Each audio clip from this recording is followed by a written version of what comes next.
Remember that the Shulammite is in Solomon's palace. She has gone back with him to his palace so that she can investigate the situation a little bit better. The night before, she had a dream where she realized that if she rejected the shepherd, then he was going to be gone forever and she would be giving up true love and would never ever have another chance for true love. This was the turning point in the story of where she made up her mind that the shepherd was the one that she wanted to marry. Solomon either didn't know that, or else he thought that he could still persuade her to change his mind. And so we find that what Solomon did, that we studied about last week, was that he made his fourth proposal. That he told her just exactly how delightful her charms were in chapter 7, verses 6 through 7. And then he made it very clear that all he wanted with her was to have sex with her, that she just had the most beautiful body, that he just absolutely had to have this relationship with her. Yet, because she has made up her mind, she's able to look at his proposal clearly and see exactly what his intentions are, that he has no interest in her as a person, that all he cares about her is a body. And so the Shulammite tells King Solomon that her answer is no, that she belongs to the shepherd. She tells Solomon that she can't stand the thought of his hands on her body, but that this is going to be a very beautiful and a very wonderful relationship with her blood that's going to be flowing gently through the lips of those who fall asleep. And you remember, all the way through the story, the shepherd has spoken only through the thoughts of the Shulammite maiden. He hasn't been there. It's just been her and Solomon and the maidens. And then last week we saw where the shepherd finally entered the room. And this is in Song of Solomon, chapter 7, verses 11 through 12. And let's read those again to get them in our mind. And remember how we talked about that she is in a great big room because Solomon's 140 wives are all there. So it has to be a room larger than this for all of these people to be there. And then we see that the shepherd comes in because in verse 11 she says, "Come, my beloved, let us go out into the country, let us spend the night in the villages, let us rise early and go to the vineyards, let us see whether the vine has budded and its blossoms have opened, and whether the pomegranates have bloomed. There I will give you my love." So she sees the shepherd. She says, come rescue me, come take me away from Solomon, come get me. And so she starts to speak directly to the shepherd for the very first time in the Song of Solomon. Now, I think this speech, we're still in the same scene, and it's still taking place in this room, because a little bit later she is going to speak to the maidens again for the very last time. And then after that they will leave, and we will not see the maidens again. So whether she's talking loud enough for Solomon to hear all of her speech or what, we don't really know, but she is speaking directly to the shepherd. So she's telling the shepherd, come, let's go. And according to their wedding customs, this was the beginning of the wedding procession. The bridegroom always came to where the bride was. He got her, and then they traveled back through the cities and through the town, taking her to where he lived, and that's where the wedding took place. And so we're going to see the Shulammite and the shepherd are going to travel back through the country, taking her to his home. So this is really the beginning of the wedding procession, and the rest of the story is going to be an actual wedding taking place according to their customs. So she tells the shepherd, she says, "Come, let us go out into the country, and there I will give you my love." Here it is, she is pledging to be the initiator of love, contrary to Victorian morals that teaches that the man is the aggressor. The Bible, all the way through it, pictures the woman as the one who is the giver of love. And that is what the Shulammite is saying. Come on, let's get married, and I will give my love to you. Last week I mentioned that this word love at the end of verse 12 is translated breast in the Septuagint, which is a Greek translation of these Hebrew words. So it is simply showing that this word love here is an all-encompassing love. I will give you my body. I will give you my emotional love. So it is a complete picture of love. And I want us to look up 2 verses here that will kind of help us see what is involved in this love. If you will, let's turn over to Proverbs 5:19, a passage where it's talking about the older woman and what it is she has to offer her husband. And notice that the woman is the giver of the love here. In Proverbs 5, verse 19, it says, "As a loving hind and a graceful doe, let her breast satisfy you at all times. Be exhilarated always with her love." So here it is, the older woman is giving her body to her husband as an act of love. and she's the one that is the love giver here in this passage. Then in Titus 2, and if you will, just hold your finger there in Proverbs 5, because we're going to come back to that, and turn over to Titus 2, verses 2 through 4. Of course, this is a passage that we're very familiar with, of where the older women are to teach the younger women. And we want to notice that right quick in Titus. In Titus 2, verses 2 through 4, or actually it should be verses 3 through 4, where it says, "Older women likewise are to be reverent in their behavior, not malicious gossips, nor enslaved to much wine, teaching what is good, that they may encourage the young women to love their husbands, to love their children," and so on it goes. But I want us to notice that the women are to learn how to love their husbands. This word love here comes from the Greek word phileo, and it is love that is expressed physically, but it is founded upon emotion. It is a very emotional type of love. And this word phileo, many times in our New Testament, is translated with the word kiss. For example, when Judas betrayed Christ with a kiss, it was a form of this same word. So it is a physical type of love founded on emotion that is expressed by hugging, kissing, patting, squeezing. So it is a love that is demonstrated, that can be felt and by this way. But it's very interesting if you'll flip back over to Proverbs 5, the passage we were just looking at in Proverbs 5:19, where it says at the bottom of that verse, where it says, "Be exhilarated always with her love." It is very interesting that in the Greek Septuagint that they translated this Hebrew word for love with our same word, phileo, this very affectionate, physical type of love. So you be exhilarated always with her emotional involvement with you, with her hugging, her patting, her kissing, her squeezing. So the woman is, all the way through the Bible, pictured as a very active giver of love, an initiator of love. And so this is what the Shulammite is telling the shepherd. Come on, let's get married.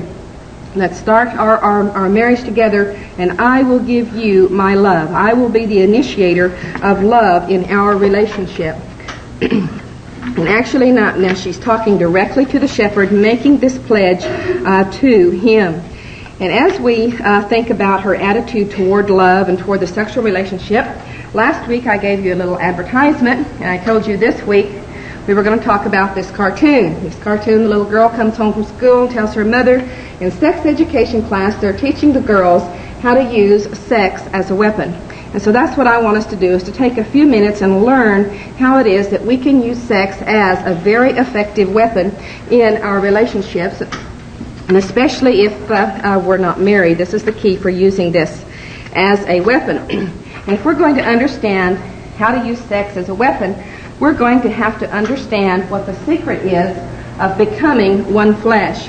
And if we understand the secret of becoming one flesh, then we're going to understand how it is that we can use sex as a very effective weapon. And let's turn over to Genesis 2, verses 23 through 24. This is where God created Adam and Eve and brought the woman to the man.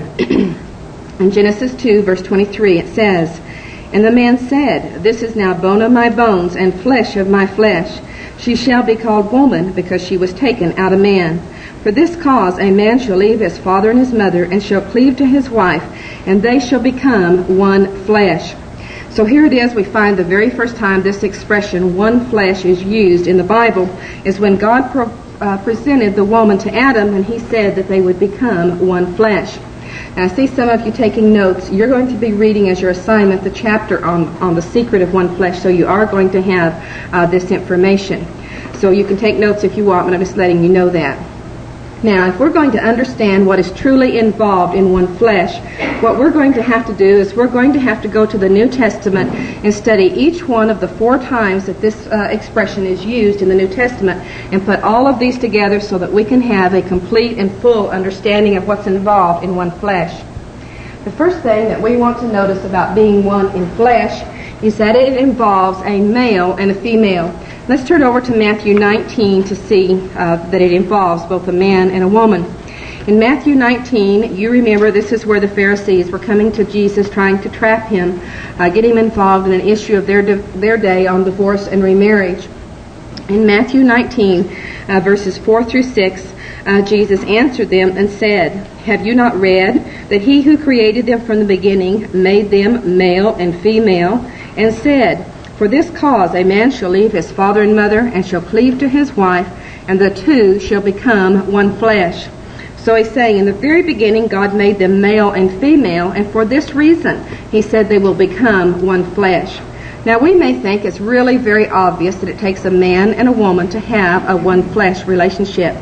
Yet the society that we live in today, it's not that obvious to everyone. Just last week in the Seattle Times, there was an article on the front page of the paper about how that certain employees in different companies that work for different companies are fighting for the right, these are homosexuals and lesbians living together, that are fighting for the right to have insurance benefits just like married couples. That they don't believe that it's right that they have to pay all the benefits of a single person when they're living together and they're viewing themselves as a family and as a couple, and so they want all the benefits that married couples have. So in our society today that we see these people fighting for the right to adopt children, fighting for income tax privileges, things like this. So it is not so obvious in our society that it takes both a man and a woman to have a one flesh relationship. Two women together cannot have this relationship, and two men together cannot have a true one flesh relationship.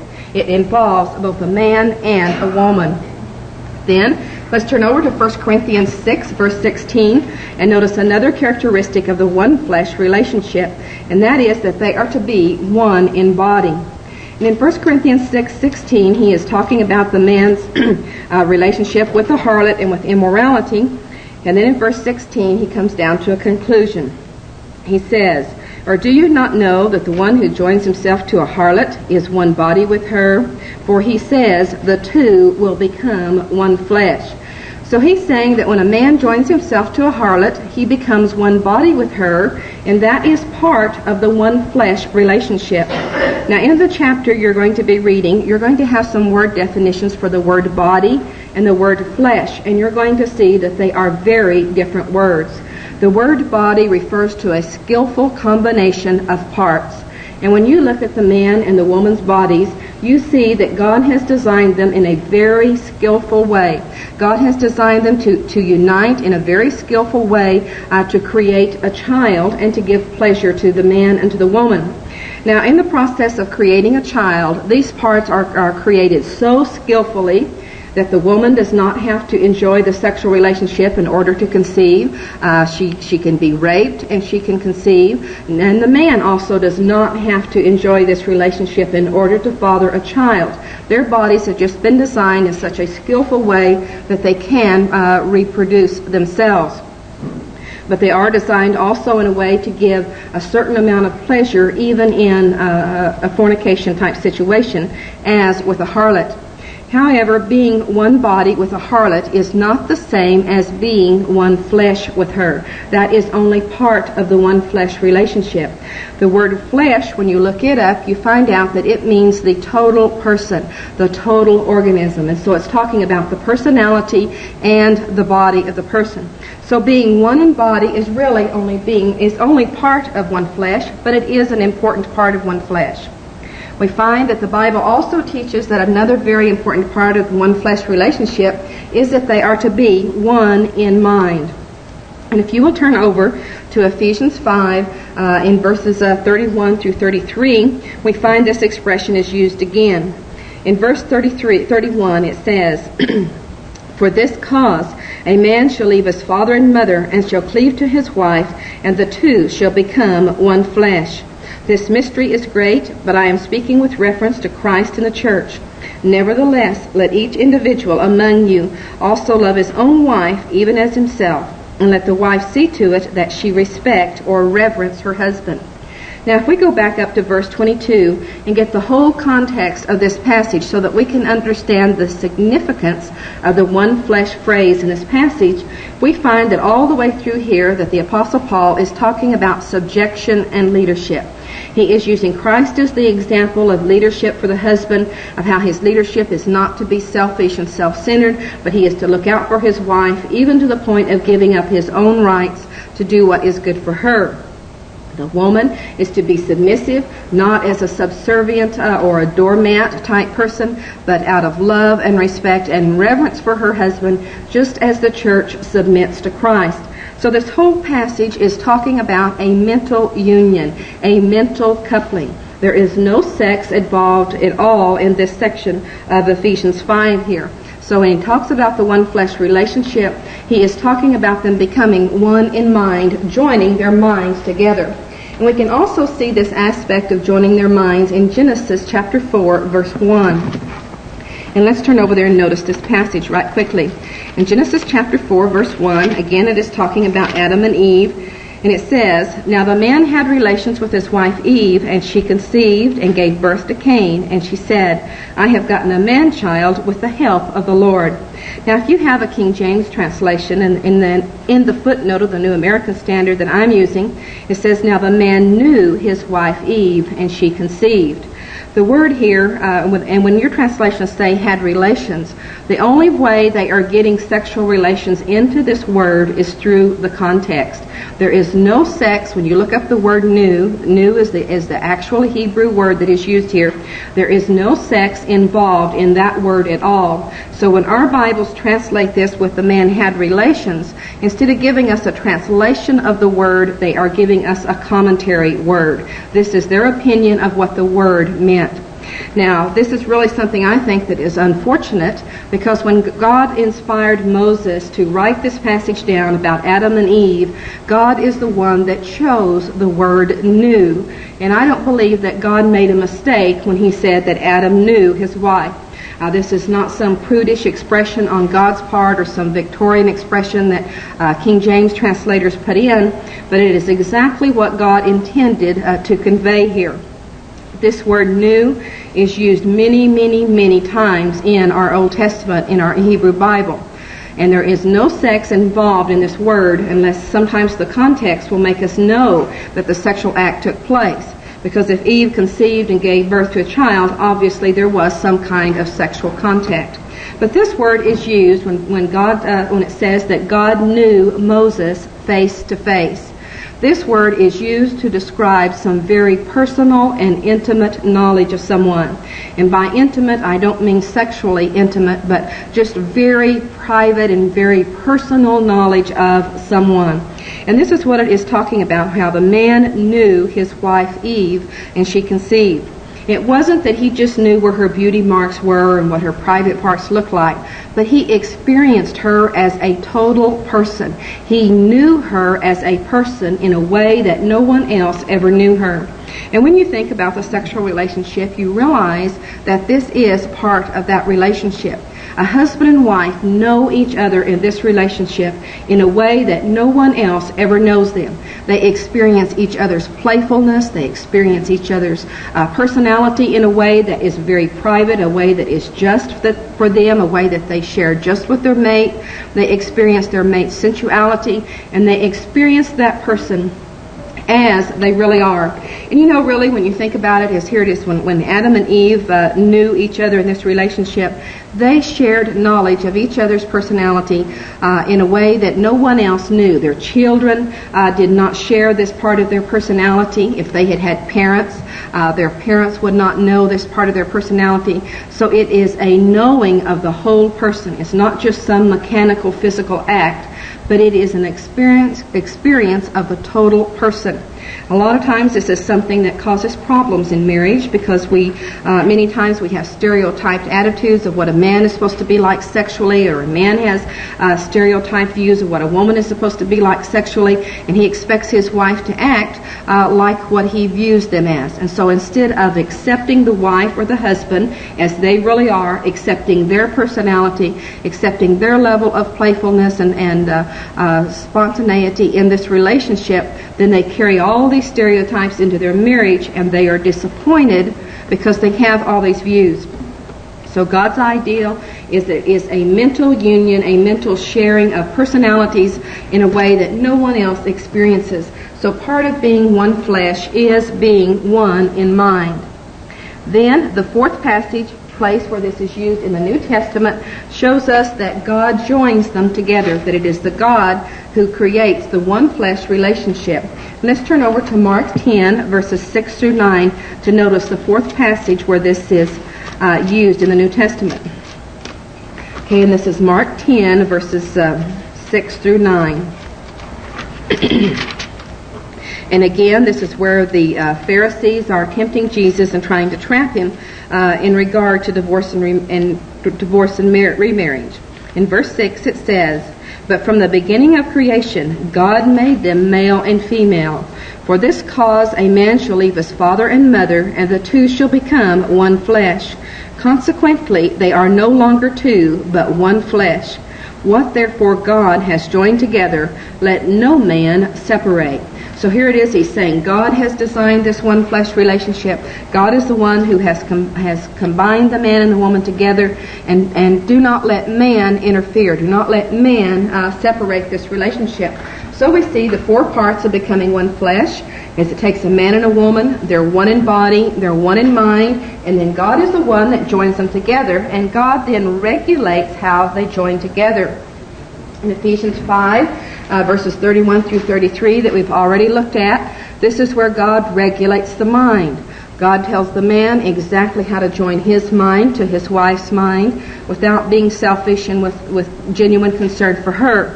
He tells the woman exactly how to join her mind to her husband through loving reverence for him. So God regulates the minds. Then God also regulates the bodies, how that the bodies are to join together. In 1 Corinthians 7, verses 2 through 5, we can turn over there quickly. This is a passage that we're familiar with, of where Paul was talking to the Corinthians, helping them to avoid fornication. In 1 Corinthians 7, verse 2, it says, "But because of immoralities, let each man have his own wife, and let each woman have her own husband. Let the husband fulfill his duty to his wife, and likewise also the wife to her husband. The wife does not have authority over her own body, but the husband does. And likewise also the husband does not have authority over his own body, but the wife does. Stop depriving one another, except by agreement for a time, that you may devote yourselves to prayer, and come together again, lest Satan tempt you because of your lack of self-control." We've talked about this passage before, about how in here that God is saying that the man doesn't have the ability to satisfy his own sexual needs. It takes a woman to. A woman doesn't have the ability to satisfy her own sexual needs. It takes a man to satisfy her needs. And so God has regulated this satisfaction by telling them to not deprive the other, to be sure that they are satisfying the other's sexual needs in this area. So God does regulate their bodies.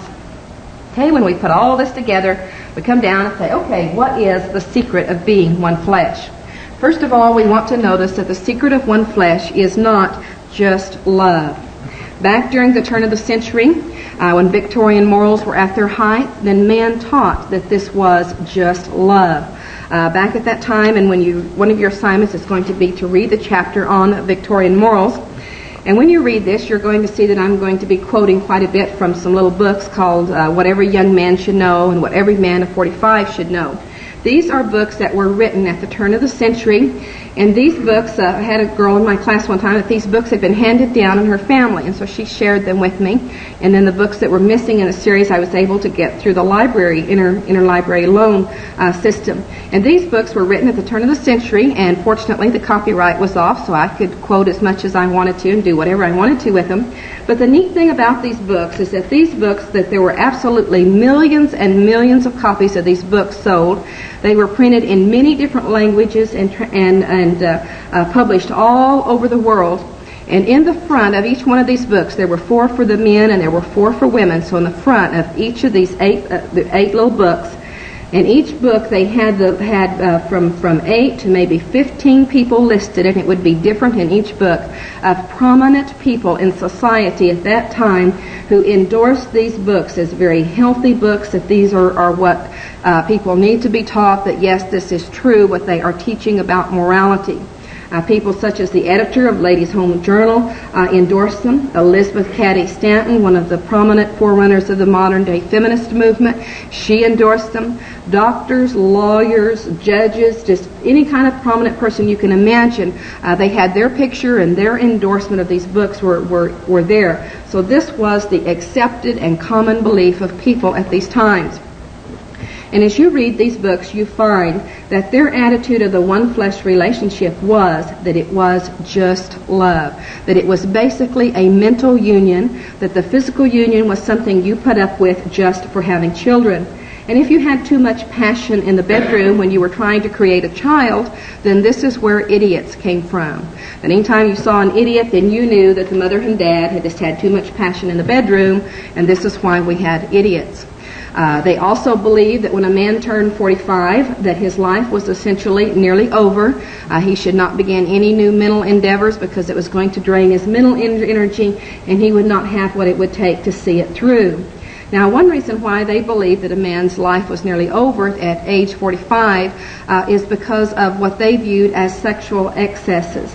As they looked out in society and they saw men who frequented the houses of prostitution, and these were men who to them were very active sexually and very obvious, had very obvious strong sexual drives.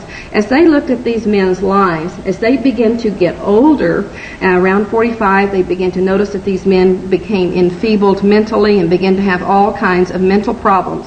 So they drew the conclusion that every time you engaged in a sexual act, you were draining off your mental energy and you would never ever get it back. And so the more you engaged in sex, then you were just making yourself more enfeebled as you got older.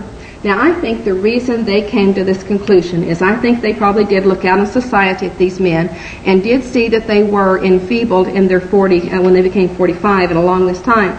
But I think the reason these men were enfeebled is because of venereal diseases. The common venereal diseases at that time, they attacked the brain, and it would be very common for these men to become enfeebled at this time. So they drew a conclusion from what they were seeing in society that was not right. It was not based upon a monogamous relationship with one woman where there was purity involved. So this was their attitude towards a sexual relationship, is don't get involved in it too much because you're going to harm yourself in later life.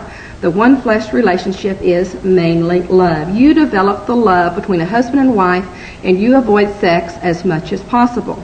They cautioned the women to be very modest in the way they dressed and the way they act around their husband so that they would not arouse any of these nasty, horrible feelings in their husband's mind and cause problems for their husband later on. Another way they advocated keeping purity in the marriage was to have separate bedrooms. But they didn't want to go too far in their separate bedrooms, so they said keep the door open between the two bedrooms so there is at least some warmth flowing between the husband and the wife. So, back at the turn of the century, this was people's attitude towards this relationship, that it is just love. No, that's not right. But society has swung to another extreme, and that is that the sexual relationship is just physical, just a physical contact. Back in the 1950s, Alfred Kinsey came out with his report just advocating sex as strictly a physical relationship. What Alfred Kinsey did was he surveyed many, many women. And if you remember back in the 1950s, if we can remember that far back, but anyway, back in the 1950s, people were not as open about their sexual relationship. It's not something you discussed. You didn't read ladies' magazines talking about the sexual relationship. It was a very, very private relationship back in the 1950s. So researchers who have come along and examined Kinsey's reports, they say that women who participated in his survey in the 1950s were generally women of very loose morals, women who did not have the normal restraints of society at that time. To help prove this point, they show that 3 times that the single women in his survey, there were 3 times as many single women in his survey as there were married women. So only 1/4 of the women in his survey were even married. So what it took to satisfy and to please single women who were engaging in this relationship outside of marriage, this is where his reports come from, basically. The women in his reports also were very masochistic and enjoyed pain and this sort of thing in their sexual acts. So Kinsey's report is based on a survey that was not typical of either the times that he lived in or typical of what's involved in a pure monogamous relationship. So Kinsey drew some conclusions about the sexual relationship, how it is just physical, involved in just physical contact and technique. Soon after Kinsey came on the scene, Masters and Johnson came on the scene. And we've talked in an earlier class about how they did their survey, how that they hired prostitutes to come in and to perform for them in front of, while being watched and photographed and hooked up to all kinds of equipment. And of course, when somebody is participating in a sexual survey in that way, it takes a certain kind of person who can perform under those conditions. And so all you're doing is testing that type of person. So through Kinsey and Masters and Johnson, society swung to the opposite side of Victorian morals, that this is strictly a physical relationship. The last time I taught these classes in California, I had a lady in my classes who had been a librarian at one of the junior colleges in a suburb of L.A. And she said that when Masters and Johnson's book came out, that it became a joke in the library about how all the college students were stealing the book. She said it was absolutely impossible to keep the book on the shelf because the college students were continually stealing it. She said they were continually reordering that book all the time because they could not keep ahead of the college students. And she said the college students were just raving about this wonderful book and willing to practice it and to apply it to their lives. So their book did have a tremendous impact upon young people when it came out, that this is what this relationship is all about, is the physical relationship. Now this is in the early 70s when this happened. In the late 70s, psychologists came along and they said, everybody's been letting it hang out since the 1950s. Whenever Kinsey came along, people are talking about it more, people are doing it more. Everybody ought to be a lot happier in this relationship. Yet as they looked out in society, they were finding that people were having more sexual hang-ups than ever before. What's wrong if we've got all this teaching and yet people are more miserable than ever? They went back and re-examined Kinsey's approaches, his studies. They went back and re-examined Masters and Johnson's studies. And they found out that these researchers had left out the most important sexual organ of all, and that is the role of the mind. The role of the mind upon the effect of a person's ability to respond sexually. And because they had left out the role of the mind, they came to the conclusion that the conclusions these scientists had drawn were false because they had left out the most important role or most important sexual organ of all. Sexologists say that only about 10% of sexual problems are mechanical, that 90% of them come from a bad attitude that needs to be corrected.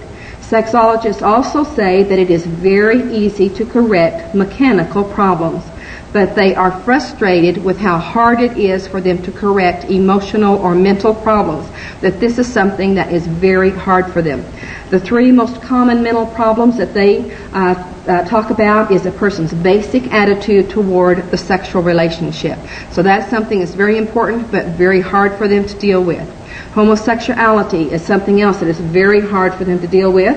And the third thing that they list is bitterness in the marriage. They recognize that bitterness in the marriage causes numb sensations, but yet they don't know how to deal with bitterness. All three of these things are things that the Bible places emphasis on and that the Bible teaches. It teaches about our attitude, it teaches about homosexuality and how to deal with it and how to cure it, and it does talk about bitterness and how to overcome bitterness. Now, there is another aspect of the sexual relationship that the sexologists are still leaving out, that the Bible places a tremendous amount of emphasis on, and that is the role of purity in the sexual relationship. The Bible probably emphasizes purity more than any other aspect of the sexual relationship. Yet when you think about these sexologists going to their laboratories and testing people's sexual function and their sexual relationships, purity is something that cannot be tested in the laboratory. Once you hook a woman up to machines and cameras and you watch her perform, then purity has flown out the window. There is no way you can test purity in the laboratory. But we as Christians, we can test purity every day of our marriages. We can test purity and we can see how that it does enhance our mental attitudes, how it does enhance our physical sensations. And we can test for ourselves that purity really is a very important part of our sexual relationship. Something that doctors have discovered is in discovering the role of the mind in a sexual relationship, they have found that there is a part of our brain that remembers everything that ever happens to us. So everything that's ever happened to us in our entire life is being recorded in a certain part of our brain. And they have also discovered that that part of our brain is connected to the part of our brain that controls our sexual responses. So our sexual responses are affected by our memory. By everything that has ever happened in our whole life is something that affects our sexual responses. So this is something that's very important, and another reason why purity is very important in this relationship.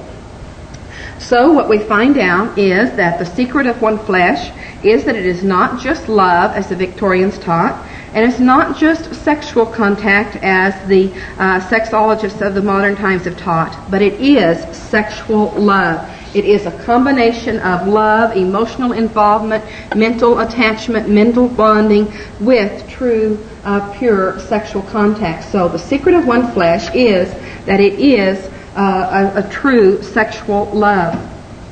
I have a little cartoon up here that kind of reflects the attitudes of our times. Have two men here in a bar talking to each other. One of them tells the other one, he says, "It's a very open relationship. I don't even know her name." And of course, this is supposed to be funny, but yet it's kind of true of some of our times today, that many relationships are just interested in the physical, and they're not interested in knowing her name and developing a true emotional attachment so that they can get the most out of it.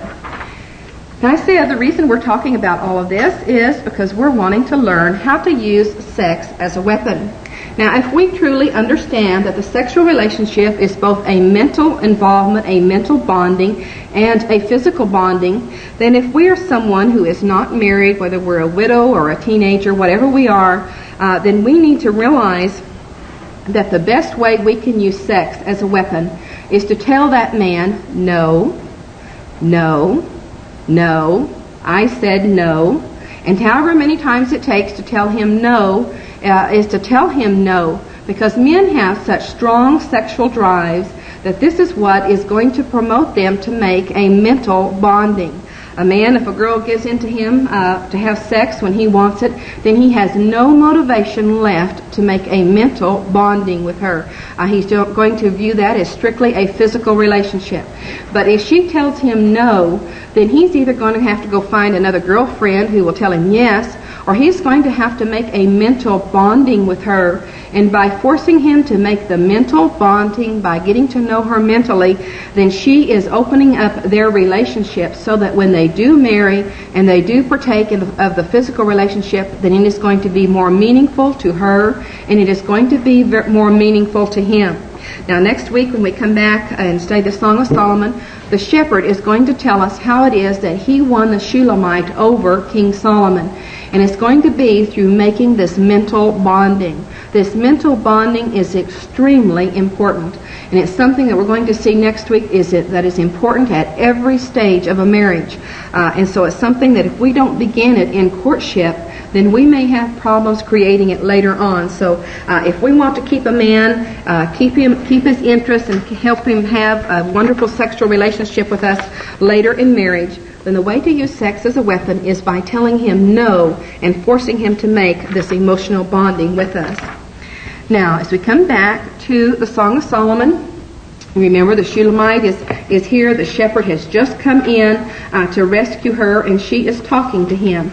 And she's going to tell him some things, and I don't know whether she's saying these things loud enough for Solomon to hear or whether she's just saying them privately to him, but she is still in the same big room. And we know that she's still in the same big room is because she's going to talk to the maidens a little bit later, and so they are still there.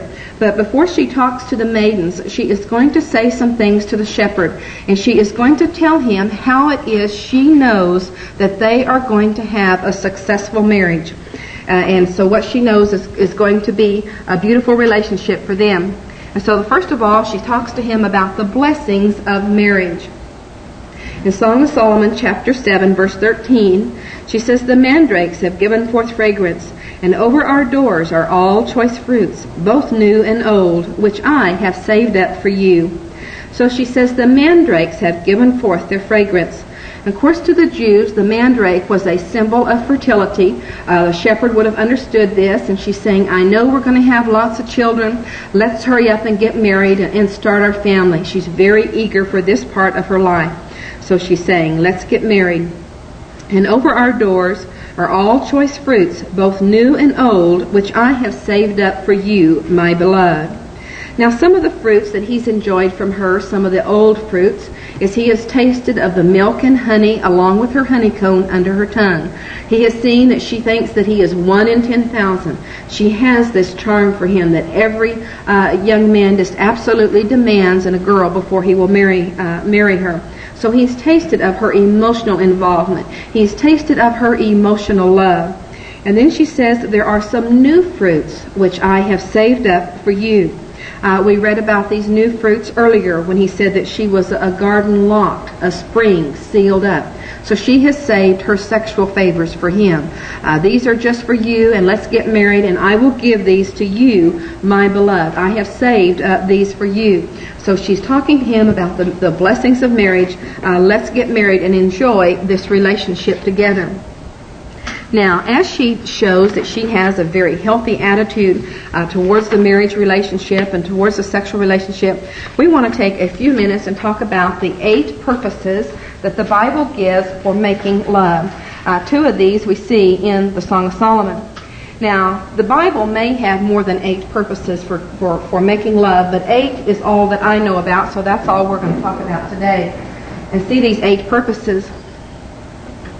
Okay, the most obvious one is that sex makes babies, and she's already mentioned this, that the mandrakes have given forth their fragrance.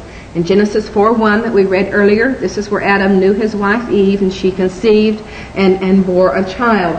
So this is one of the most obvious reasons, but yet it is not the only reason that the Bible speaks of.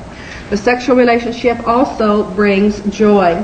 In Proverbs 5, verse 18, this is a passage we also read earlier, of where the older woman is to ravish her husband, and they are to enjoy a very joyful, exciting relationship in this area. So it brings pleasure and joy to both the man and the woman.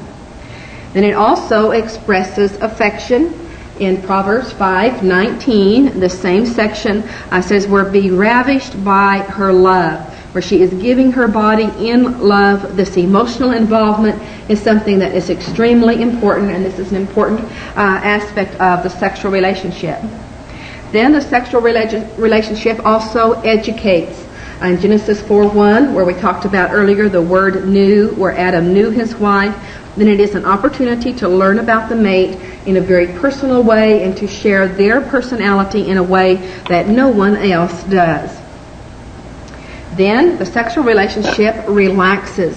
And we saw this earlier in the Song of Solomon in chapter 7, verse 9, when she told Solomon that this goes down smoothly for my beloved, flowing gently through the lips of those who fall asleep.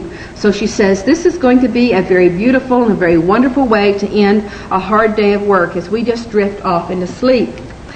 Scientists have discovered that when a man and when a woman enjoy an orgasm with each other, that the act of having an orgasm releases hormones into both the man's body and into the woman's body that makes them both very sleepy. It makes them both want to roll over and simply go to sleep. So God has designed this skillful combination of parts to give what we would call a tranquilizer or a sleeping pill to each other as they enjoy this relationship to in each other's arms. So the Shulammite recognizes this aspect of the sexual relationship. Then it is also something that motivates. And let's turn over to Ecclesiastes 9, verse 9, to notice the motivating qualities of the sexual relationship. In Ecclesiastes 9, verse 9, it says, "Enjoy life with the woman whom you love all the days of your fleeting life, which he," speaking of God, "has given to you under the sun. For this is your reward in life, and in your toil in which you have labored under the sun." So the book of Ecclesiastes, all the way through it, is talking about what is a man's reward for working. What does a man get out of working hard all day long, day after day, week after week? Well, one of the rewards that God has given a man is to enjoy life with the woman whom he loves. This word love means to love sexually or otherwise.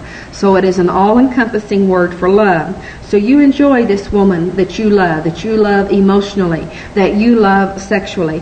This is your reward in life. So part of a man's motivation for going out to work day after day is to be able to enjoy his wife in this relationship, to be able to provide for her. So it is a motivator for her. It is also a motivator for him. The sexual relationship also consoles during time of tragedy. In Genesis 24, verse 67, this is where it talks about how Isaac, after his mother Sarah died, how you remember how the servant went back to their homeland and brought Rebekah back for Isaac to marry. And it says that Isaac took Rebekah into his mother Sarah's tent and knew her, and he was comforted after his mother's death. So Isaac was comforted in the loss of his mother's death by taking a wife and by enjoying the sexual relationship with her. So this is something that brings comfort to a husband and wife in a time of tragedy.